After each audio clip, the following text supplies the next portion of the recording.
Hi, it's Jen from Goal Nutrition. Welcome back to my channel. If you're new here, my name is Jen. I'm a registered dietitian, the founder of Goal Nutrition, and a planning enthusiast.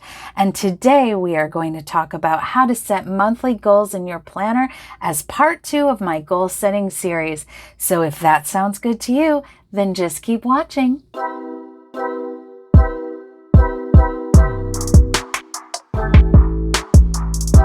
So if you caught part 1 of my goal setting series, how to set quarterly goals in your planner, then you heard me talk about how I had the idea to turn this undated classic vertical happy planner that came in the recent Plan to Happy Life Be Happy box into a goal setting planner. And if you didn't catch that video, I will link it for you up above and down below. You may have seen this planner or you may have seen some flip throughs, but if not, I'll just explain that it is an undated classic vertical happy planner, but it's a little different than a regular happy planner because it's meant to be a gardening planner. And for some reason, when I saw it, I had the idea to turn it into a goal setting planner. But as I mull over my July planner setup, I'm actually considering doing a transformer planner.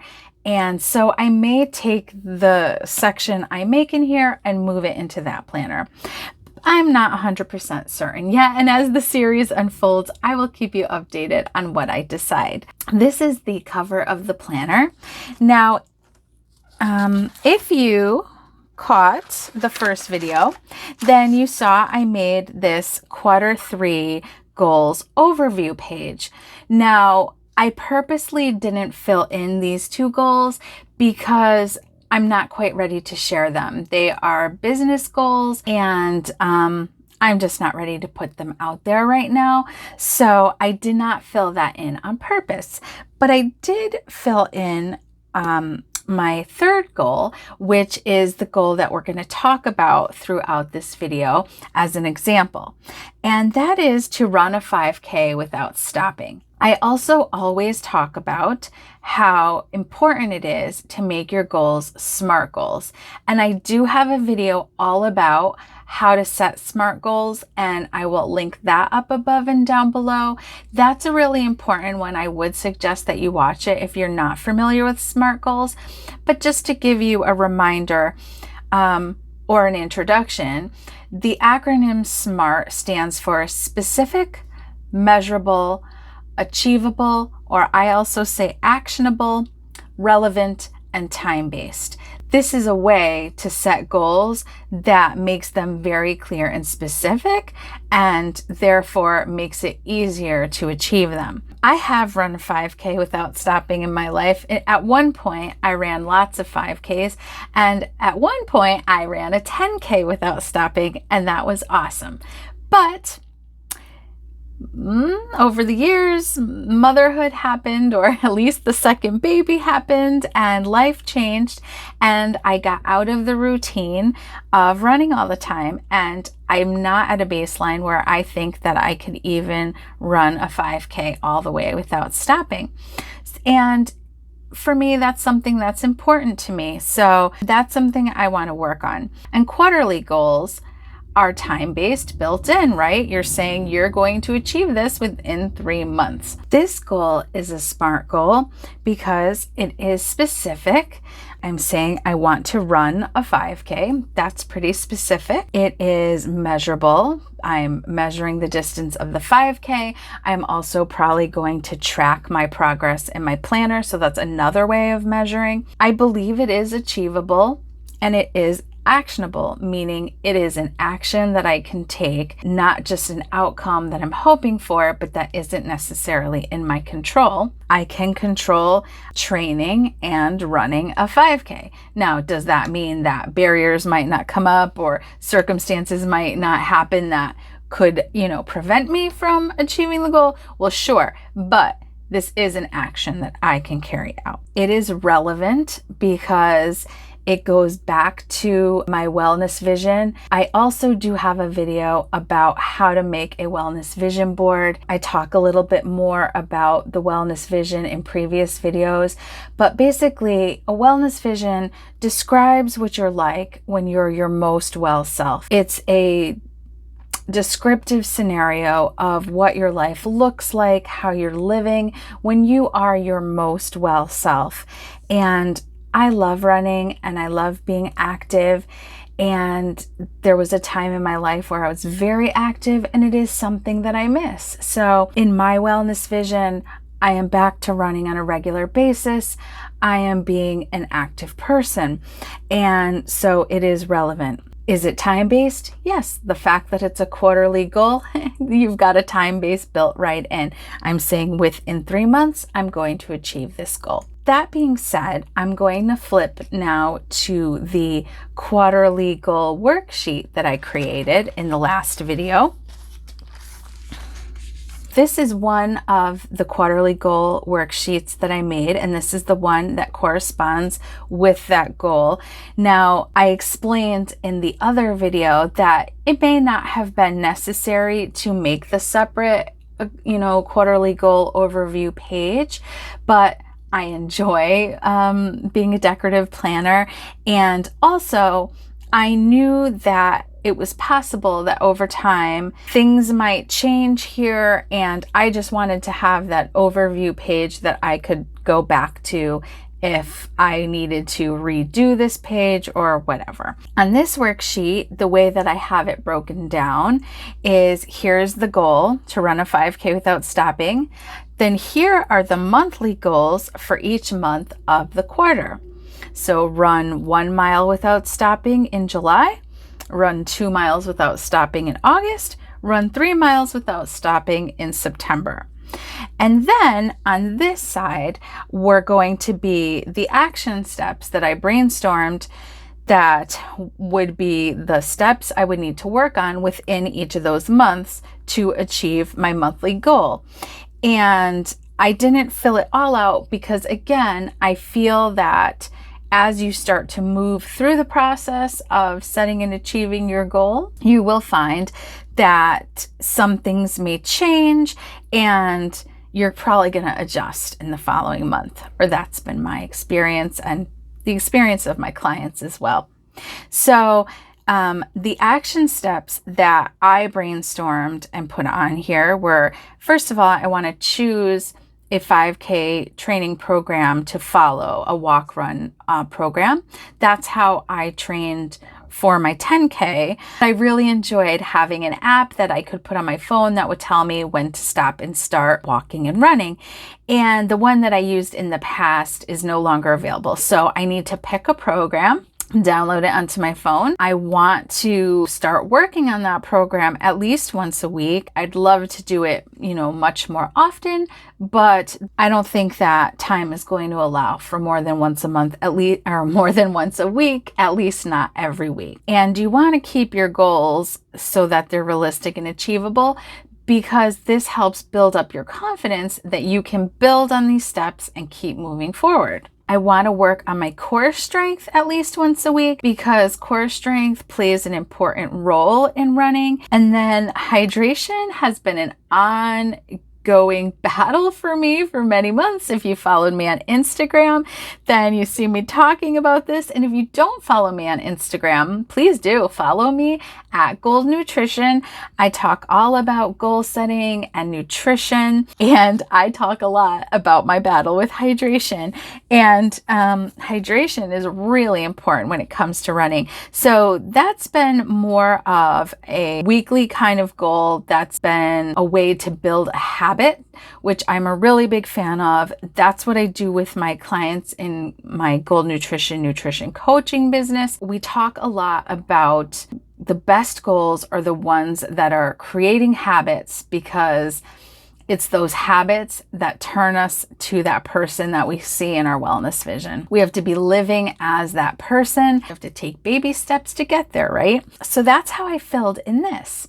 So the next thing that I want to do is make a monthly goals page. In my planning system, I've always had a couple different planners. I have my everyday planner, which is a half letter. I have a classic happy planner that I use for social media and business. And I've always made a monthly goals page in there that housed just my business or social media goals.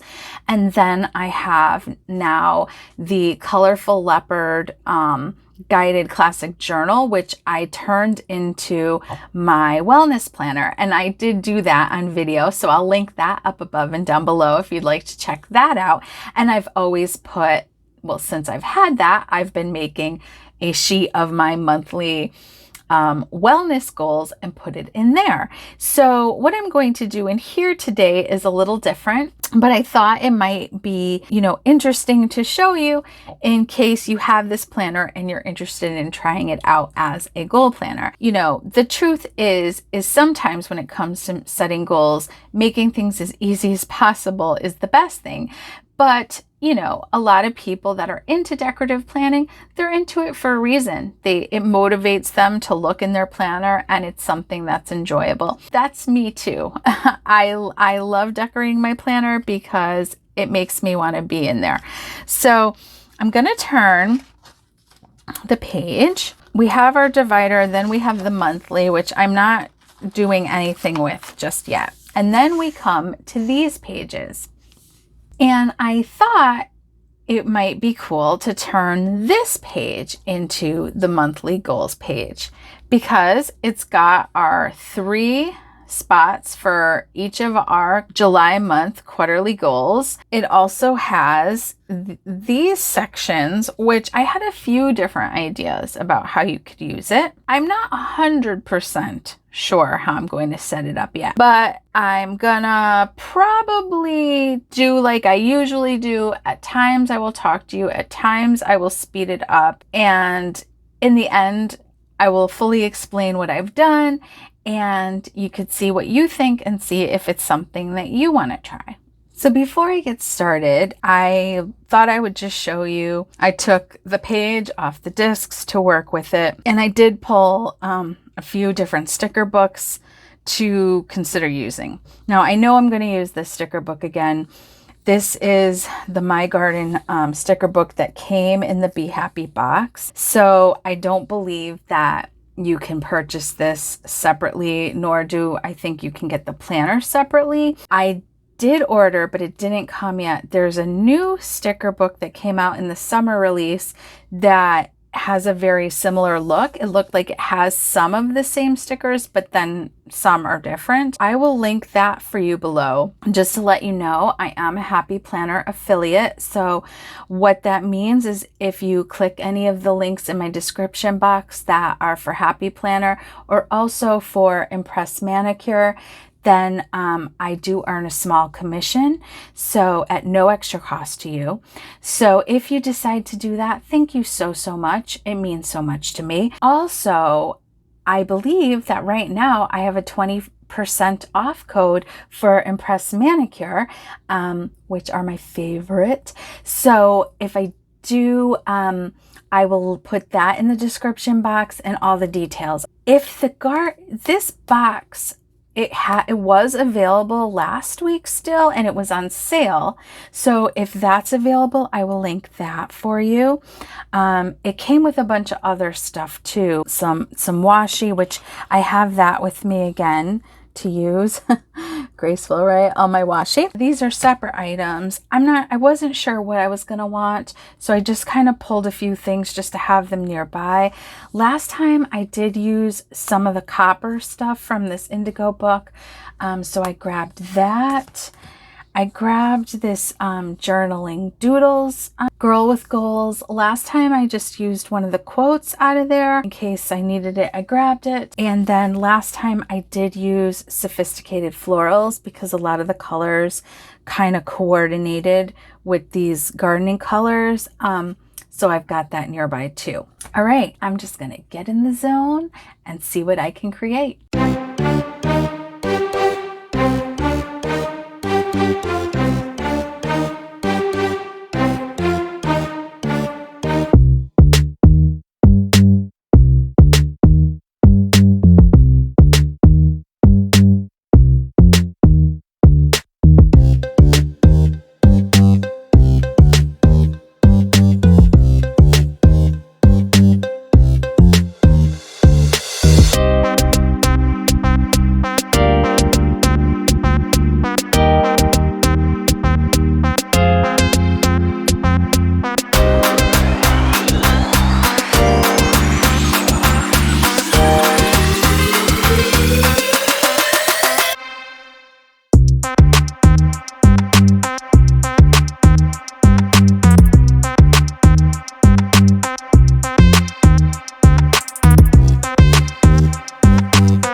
So this is my finished goals page, or monthly goals page. I love it, and I think it's going to be really functional. I'll just tell you quickly what I did end up using. So I did pull in some Happy Planner washi, which I don't know. I don't think you can get this washi anymore, which is too bad, because I bought this little pack on a whim and I loved it, but I used these, and I used this one from the Be Happy box. Of course, I used this sticker book. The quote, the quote and the goal achieved sticker was from Girl with Goals. The July month was from the wedding book. This little goal sticker, and I think that's it, was from this Goal Getter accessory pack. The copper boxes from Indigo, and the little planner from the doodling journals. So I'll just tell you briefly how I plan to use this. I actually love this setup, and if this works out well, I'm going to keep doing it. I'm going to list my 3 monthly goals. Being able to run 1 mile without stopping would be one of them, and then the other 2 undisclosed this time. On this side, I'm going to write in my why for each goal. I think that's really important. The more connected with our why that we are, the more motivated we'll feel to do it. That's the whole reason for doing the wellness vision and the wellness vision board. On this section, I'm going to write action steps, and every time that I achieve an action step, I'll list the action step and check it off as achieved and the date I achieved it. So I'm going to throw it in the planner. I'll be right back. Okay, let's recap. First, I have my Q3 overview page, and then I have my quarterly goal worksheet where I had my goal, each month's goal, and then my action steps. Then I have my monthly goal sheet, which again is going to be goals, the why behind the goals, and each time I achieve an action step, I'm going to mark it off. In the next video in the goal setting series, I'll talk a bit more about how to incorporate the action steps into your weekly or daily planning and how to make it work and how to map it out. I think that's going to be awesome, and I can't wait to do it. Let me know in the comments down below as we get further down into this series, what questions do you still have, and do you set quarterly goals or monthly goals at all? I think my page is so pretty. I love it. I'm definitely going to use it. This goal setting planner is evolving, and we'll see where it takes us. Thank you so much for joining me. If you found value in this, please give it a big thumbs up. And if you'd like to see more content on goal setting, nutrition, and planning, then please subscribe. I'll see you in the next one. Bye.